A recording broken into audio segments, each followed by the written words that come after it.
Hello students, मेरा नाम है अरुण शर्मा। आप सभी का अरुण कोचिंग क्लासेस में बहुत बहुत स्वागत है। बच्चों, आज मैं आपको पार्ट नंबर बी करवाऊंगा और इसका जो ऑप्शन 1 है वो मैंने सॉल्व किया है, एनालिसिस ऑफ फाइनेंशियल स्टेटमेंट्स। तो हम कर रहे हैं +2 कॉमर्स अकाउंट्स का पेपर सॉल्व और इसका कोड है 6752। तो इस वीडियो को शुरू करने से पहले मेरी आपसे रिक्वेस्ट है कि अगर आप इस चैनल पर नए आए हैं तो प्लीज़ चैनल को सब्सक्राइब ज़रूर करें, बेल आइकन को प्रेस करें, वीडियो को ज़्यादा लाइक करें, शेयर करें, कमेंट करना ना भूलें। और बच्चों, जितना ज़्यादा आप जो है मेरे चैनल को वायरल करेंगे, सब्सक्राइब करेंगे, उतना ज़्यादा जो है मैं आपके लिए नई नई वीडियोस लेके आऊँगा।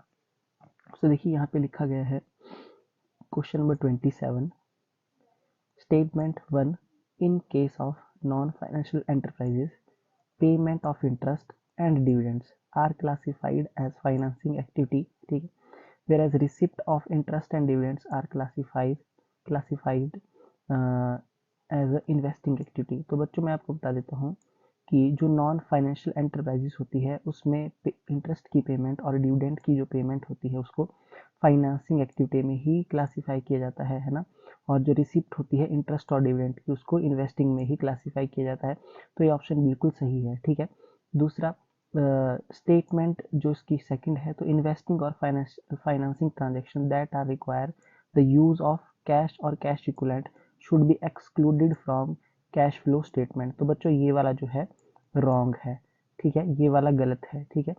तो इसका जो सही आंसर है यहाँ पे वो है statement 1 is true and statement 2 is false, ठीक है। तो ऑप्शन नंबर डी जो है इसका करेक्ट आंसर है, ठीक है। ऑप्शन नंबर डी इसका करेक्ट आंसर है बच्चों। उसके बाद नेक्स्ट जो है यहाँ पे हमारे पास नेक्स्ट है क्वेश्चन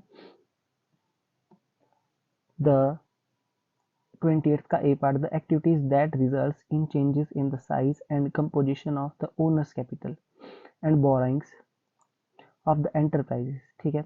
तो वो एक्टिविटी बताओ जिसके थ्रू हमको क्या पता चलता है, size and composition, owners capital और बोरोइंग्स, है ना। अगर इसमें चेंज आता है किसी एंटरप्राइजेस की ओनर्स और बोरोइंग्स में क्या आ रहा है बच्चों, कैपिटल में चेंजेस आ रहा है, ठीक है। तो उसको कौन सी एक्टिविटी जो है मतलब हमको बताती है। तो इसका सही आंसर है बच्चों 28 का ए पार्ट का डी, ठीक है। यानी कि इसका सही आंसर है फाइनेंसिंग एक्टिविटी। तो फाइनेंसिंग एक्टिविटी के थ्रू ही हमको जो है वो changes in size and composition of owner capital और बोरिंग्स ऑफ द एंटरप्राइजेस का पता चलता है, ठीक है, कि इसके साइज में कितना चेंज आ रहा है, ठीक है। तो फाइनेंसिंग एक्टिविटी इसका सही आंसर है। उसके बाद जो है बी बी पार्ट है, which of the following transaction will not result in the inflow of cash. तो बच्चों, मैं आपको बता देता हूँ कि इसका जो सही आंसर है वो है ऑप्शन नंबर ए, ठीक है। ऑप्शन नंबर ए इसका आंसर क्यों है, क्योंकि जो कैश डिपॉजिट होता है बैंक में वो कैश फ्लो में नहीं आता है बच्चों, ठीक है। कैश फ्लो में वो इंक्लूड नहीं होता। बाकी पेमेंट ऑफ सैलरी ये कैश आउटफ्लो है, इशू किए हैं डिवेंचर ये कैश इनफ्लो है, और परचेज ऑफ मशीनरी ये कैश आउटफ्लो है, ठीक है। तो ये मतलब ये कैश फ्लो में इंक्लूड है, ठीक है बच्चों, ये कैश फ्लो में इंक्लूड है। बट इसमें एकमात्र ऑप्शन नंबर ए ऐसा ऑप्शन है जो कैश फ्लो में इंक्लूड नहीं होता है, ठीक है। Cash deposit in the bank ये कैश एंड कैश इक्विवेलेंट्स में जो है हम इसको शो करते हैं, अलग से शो करते हैं, ठीक है। ओके, ये कैश एंड कैश इक्विवेलेंट्स में ये ट्रांजैक्शन मूवमेंट करती है, आपने इसके बारे में पढ़ा होगा। बाकी के जितने भी ऑप्शन यहाँ पे बताए गए हैं, है ना, उसमें से मैं आपको बता देता हूँ कि सी जो है वो क्या है, इनफ्लो है, और बी और डी जो है वो आउटफ्लो है, ठीक है। बट इसमें सिर्फ और सिर्फ ऑप्शन नंबर ए एक ऐसा ऑप्शन है जो ना तो इनफ्लो है ना कैश आउटफ्लो है, मतलब वो कैश फ्लो में इंक्लूड नहीं किया जाता है, ठीक है। तो इसका आंसर है ए। उसके बाद नेक्स्ट यहाँ पे 29th, ratio that are calculated for measuring the efficiency of operation of business based on effective utilisation of resources are called activity ratio. तो बच्चों, इसका सही आंसर है एक्टिविटी रेशो, ठीक है। नेक्स्ट देखिए बच्चों, ये जो नेक्स्ट क्वेश्चन है, हो सकता है कि आप इसमें थोड़ा सा कंफ्यूज हो गए होंगे। तो यहाँ लिखा है कि ऑपरेटिंग रेशो कंपनी की 63% है और ग्रॉस प्रॉफिट रेशो 20% है। What will be the operating profit ratio. ठीक है बच्चों, तो मैं आपको बता देता हूँ कि जो ऑपरेटिंग प्रॉफिट रेशो होती है ना, जब हम उसमें ऑपरेटिंग रेशो को ऐड करते हैं तो हमारे पास जो है 100% जो है वो बनती है इन दोनों को मिला के।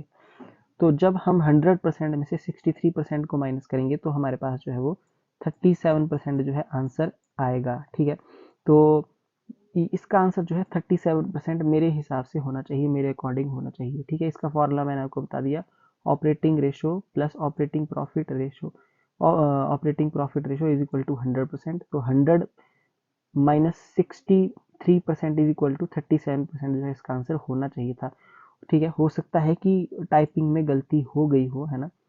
मेरे हिसाब से इसका आंसर 37% होना चाहिए। ठीक है, तो इन केस अगर आपको लगता है कि इनमें से कोई एक ऑप्शन सही है तो आप जो है मुझे बता सकते हैं, बट मेरे हिसाब से जो फॉर्मूला मैंने आपको बताया बच्चों, उसके हिसाब से 37% जो है इसका आंसर होना चाहिए। ठीक है, तो मुझे लगता नहीं है कि ये 30 का ए पार्ट किसी भी बच्चे ने किया होगा, है ना। ओके, अच्छा देखिए, 30 का जो बी पार्ट है उसका आंसर मैं आपको बता देता हूँ, उसका आंसर है सी। उसका आंसर है सी। ठीक है, which of the following is not a purpose of analysis of financial statement. ठीक है, तो उसमें से सिर्फ और सिर्फ एक ये ऑप्शन है, to just study the report of the company, है ना, ये इसका जो है पर्पस नहीं है। बाकी सब ये जो दिखाए गए हैं, है ना, ए बी और डी पार्ट, ये इसके पर्पस है, तो सही आंसर है सी। ठीक है, आई होप आपको ये भी अंडरस्टूड हो गया होगा। उसके बाद है क्वेश्चन नंबर 31।